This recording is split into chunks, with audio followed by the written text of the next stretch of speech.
Good afternoon all. ठीक है, आज का जो हमारा प्रैक्टिकल है उसमें है वेज पकोड़ा। ठीक है, पकोड़े बेसिकली क्या होते हैं, एक डीप फ्राइड आइटम होती है जो कि क्या होती है, या तो वेजिटेबल्स की बनाई जाती है। वेजिटेबल में चाहे आप कैरेट लो, कैप्सिकम लो, बैंगन लो, आप केले भी ले सकते हो, कच्चे केले होते हैं, कच्चे केले लो। ठीक, और पटेटोज हो गए, ओनियन हो गए, इसके थ्रू हम वो पकोड़े बनाते हैं। ठीक, तो ये बेसिकली आप पे डिपेंड करता है कि आप वो या तो बैटर से बनाओ या आप उसमें हल्का से स्प्रिंकल करके ओनियंस को स्लाइस कटिंग करो और उसके बाद आप इनको धीरे धीरे करके फ्राई करो। ठीक, तो आज का जो हमारा जो पहला डिमॉन्स्ट्रेशन रहेगा उसमें हम सबसे पहले क्या बनाएंगे, आपके पकोड़े में ये आपका हमने स्लाइस ओनियन है। ठीक, इसमें हमने पार्सले लिया है और सॉल्ट लिया है, पेपर लिया और हल्का सा ऑल पर्पस फ्लावर लिया। ठीक, तो ऑलरेडी हमने क्या करा है, आपको गरम कर दिया है, हीट कर दिया है। ठीक, तो इसको हम क्या करें, दूसरी चीज़, एक तो ये बन गया, दूसरा बनाएंगे हम onion rings. Onion rings basically बनते हैं, ये आपका ओनियन है जिसको हमने इस तरीके से कट किया है। ठीक है, इसको हमें सबसे पहले बैटर में डिप करना है और उसके बाद हम इसको क्या करेंगे, ब्रेड क्रम्स में इसको दोनों तरीके से अच्छी तरीके से रख के अथवा हम इसे डायरेक्ट फ्राई कर देंगे, तो वो ब्रेड क्रम्स उसमें क्रिस्पीनेस लेके आएगा। ठीक, और जब भी आप पकोड़े बना रहे हो तो उससे पहले आपको सबसे पहले जो बैटर आपने बनाया है उसको टेस्ट कर लीजिए कि उसमें सॉल्ट कम तो नहीं। अगर सॉल्ट कम है तो आप अपने हिसाब से इसमें सॉल्ट ऐड कर सकते हैं। ठीक, क्योंकि फीके पकोड़े किसी को पसंद नहीं आएंगे। और ये पकोड़े सर्व किए जाएंगे आपके ग्रीन चटनी के द्वारा।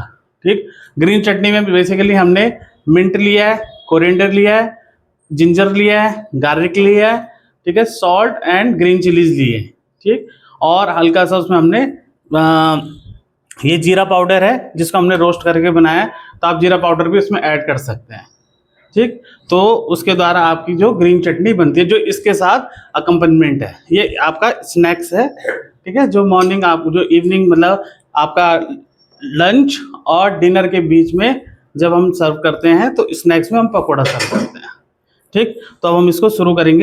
बेसन वाला बैटर है। ठीक है, इसमें हमने बेसन लिया, वाटर लिया, हमने चॉप्ड इसमें पार्सले लिया, हींग लिया है। ठीक, उसके बाद आपने इसमें अगर आप हमने हल्का सा कॉर्नफ्लावर भी ऐड करा है इसमें। ठीक, और कॉर्नफ्लावर बेसिकली एक बाइंडिंग एजेंट है, तो हमने कॉर्नफ्लावर भी ऐड किया है और इसमें से हमने हल्का सा जीरा पाउडर भी डाला है। ठीक है, फॉर टेस्ट। ठीक, तो अब हम शुरू करते हैं सबसे पहले अपना इसका। तो आपको क्या करना है, क्वांटिटी इसकी बहुत कम लेनी है। मतलब कि देखो, ये हमने जब इसमें ऑल पर्पस फ्लावर ऐड करा है तो उसका काम होता है बेसिकली कि वो बाइंड करके रखता है चीज़ों को। ठीक, तो इसको आप इस तरीके से लोगे, जब ऑयल आपका अच्छे तरीके से हीट हो जाए, ठीक है, तो उसके बाद आप उसमें क्या करोगे, फ्राई कर दो। डीप फ्राई आइटम है पूरा।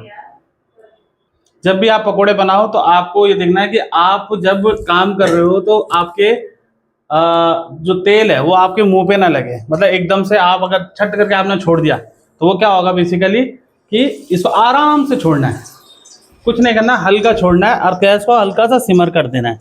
सिमर करने से क्या होगा, जो वो फैलेंगे नहीं। ठीक, हम उसको डिस्टर्ब तब तक नहीं करेंगे जब तक हमारा पकौड़ा गोल्डन ब्राउन कलर का नहीं हो जाएगा।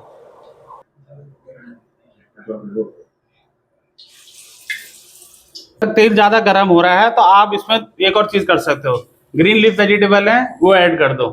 उसका जो तापमान है वो नीचे आ जाएगा, मतलब जो टेम्परेचर है वो अपने आप ही नीचे आ जाएगा।